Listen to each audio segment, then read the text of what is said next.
سے فتویٰ لیں گے. میں ان کی مثال بتاتا چلوں. یہ ان مولویوں کی طرح ہیں جنہوں نے حضرت امام حسین کی شہادت کے لیے فتویٰ دے دیا تھا کہ قتل جائز ہے.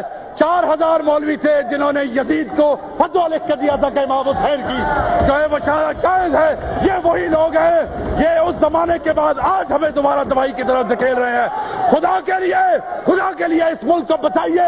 ان ظالموں سے اس ملک کو بچائیے. اس صوبے کو بچائیے جو یہ اسلام کے نام پہ برباد کر چکے ہیں. میں ایک اور بات یہاں پہ کرتا ہوں. آج اپوزیشن کے ایک لیڈر کا بیان آیا ہے. بیان یہ ہے کہ ہم نے وہ مسودہ پھاڑا اور اس مسودے کا پھاڑنا عین اسلامی ہے اور ہم اسے دوبارہ کریں گے. خدا کی قسم اگر اب کسی نے اللہ کے نام کو پھاڑنے کی کوشش کی تو اس کاغذ کی طرح ہم اسے پھاڑ کے رکھ دیں گے. میں آپ کو اس بات کا پتہ ہونا چاہیے کہ یہ وہ لوگ ہیں جنہوں نے ہر دور پہ اسلام کو بیچا ہے. ان کے اوپر FIR لانچ ہونی چاہیے. ارے کون سے فتووں کی بات کرتے ہو؟ جتنے فتوے کہو گے تمہارے خلاف نکلتے ہیں. اللہ کے نام کی بے حرمتی کرنے والوں, تم تو دائرہ اسلام سے فارغ ہو چکے ہو. تمہارے تو نکاح ٹوٹ چکے ہیں. تم تو اپنے گھر جاتے ہوئے سوچو کہ کیا تم اس قابل بھی ہو کہ اپنے گھر جاتے. خدا کے لیے مجھے اور میرے اس ملک کو, خدا کے لیے میرے اور اس پیارے ملک کو کسی مولوی نے نہیں بنایا, جو میرے اور آپ جیسے شریف لوگوں نے مل کے بنایا ہے.